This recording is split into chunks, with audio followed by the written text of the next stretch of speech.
भारत माता की जय। सर, अगर किसी का बीच में फोन आता है तो 2-3 मिनट के बाद ही बात करना प्रभु जी। सर, आज हम जिस पवित्र भूमि पे आए हैं, इस पवित्र भूमि का नाम है ज्योति। सर, ज्योति मैंने प्रकाश यानी के भगवान कृष्ण जी ने यहाँ पर ज्ञान का ज्योति जलाया गया था, और इस सरोवर को हम बोलते हैं ज्ञान का सरोवर, और इसका मिलके बना फिर ज्योति। सर, अभी हमने दर्शन किए होंगे, उधर में आदि गुरु शंकराचार्य मंदिर था। ये आदि गुरु शंकराचार्य जी बताते हैं कि 2400 वर्ष पहले पूरे भारत को घूमते हुए वो यहाँ पर भी आए, और उन्होंने बैठकर यहाँ पर पूरा मेडिटेशन किया, ध्यान किया, महसूस किया इस बात को, और फिर उन्होंने कह दिया कि भगवान जो कृष्ण ने गीता गाई थी वो ठीक इसी जगह पर ही गाई गई थी। आज से 5500 वर्ष जो कि महाभारत का युद्ध लड़ा गया था, ये पूरा ही 48 कोस का भूमि यानी कि 156 किलोमीटर में महाभारत का युद्ध लड़ा गया। बताते हैं जो कि 18 दिन तक चला। 18 अध्याय गीता के हैं, 700 श्लोक है सर उसके अंदर। आज जितना भी श्रद्धालु यहाँ पर दूर दराज से आता है, चाहे वो मुंबई से आता है, दिल्ली से आता है, चंडीगढ़ से आता है, हरियाणा से आता है, वो भारत का किसी भी कोने से आता है, और आने के बाद वो एक ही सवाल करता है कि हमें वो लाल मिट्टी तो बताइए कि किधर है, क्योंकि उस समय बहुत ही भयानक युद्ध हुआ था, और युद्ध के कारण ही वो पूरा का पूरा धरती लाल हो गया था। लेकिन आज वो लाल धरती अब हमें यहाँ पर दिखाई नहीं देता। उस जमाने में बताते हैं कि उस समय इधर में ना तो किसी का मकान था, ना किसी का घर था, ये बिल्कुल एक बंजर जमीन था कि जिधर से महाभारत का युद्ध लड़ा गया था। आज हम जिस पवित्र भूमि पे आए हैं, ये है मध्यम यानी के सेंटर पॉइंट के जिधर से भगवान कृष्ण जी ने अर्जुन को गीता सुनाया।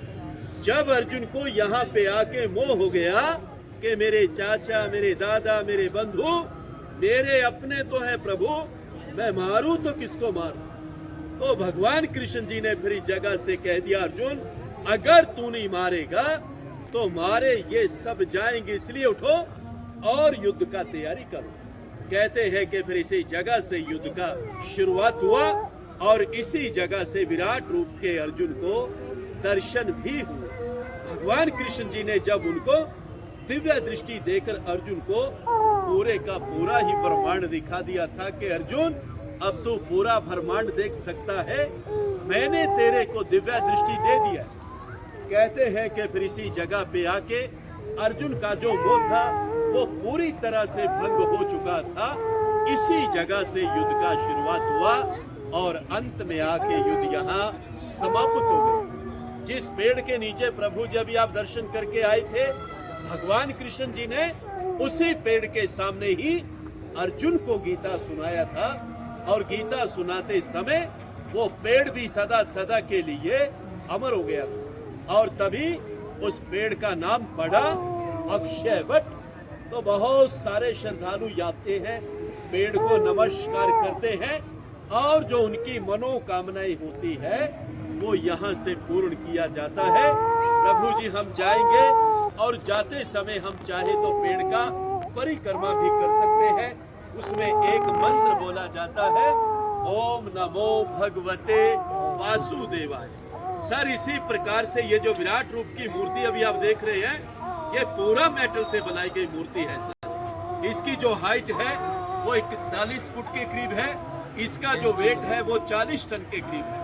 सर, इसको बनाने में 3 वर्ष लगे, जो कि नोएडा दिल्ली से बनके यहाँ पर इस मूर्ति को लगाया गया। अभी इस मूर्ति को इधर में लगे हुए 3 वर्ष हो चुके हैं। जिस कलाकार ने इसको बनाया है उनका नाम है राम सुतार। हम यूट्यूब पे भी रिसर्च करेंगे तो भाई साहब का एकदम से नाम आ जाएगा प्रभु जी। सबसे पहले जो इधर वाला फेस है वो भगवान परशुराम जी का है, फिर हनुमान जी का है, फिर है ग्रीव, ब्रह्मा जी हैं, भगवान कृष्ण जी हैं, शंकर जी हैं, गणेशा जी हैं, नरसिंह है, लास्ट में राजा बलि है। 10वां जो अवतार माना गया है वो शेषनाग के रूप में भी प्रभु जी माना जाता है, विष्णु के रूप में भी माना जाता है। प्रभु जी आप चाहेंगे तो जाते समय हम विराट रूप का भी परिक्रमा कर सकते हैं। प्रभु जी ऐसा इधर का जानकारी है। आप अपनी तरफ से इस सेवक को जो भी अपनी तरफ से सेवा देना चाहेंगे प्रभु जी आप इस सेवक को सेवा दे सकते हैं। सुनने के लिए, समय के लिए आप सभी का बहुत बहुत धन्यवाद।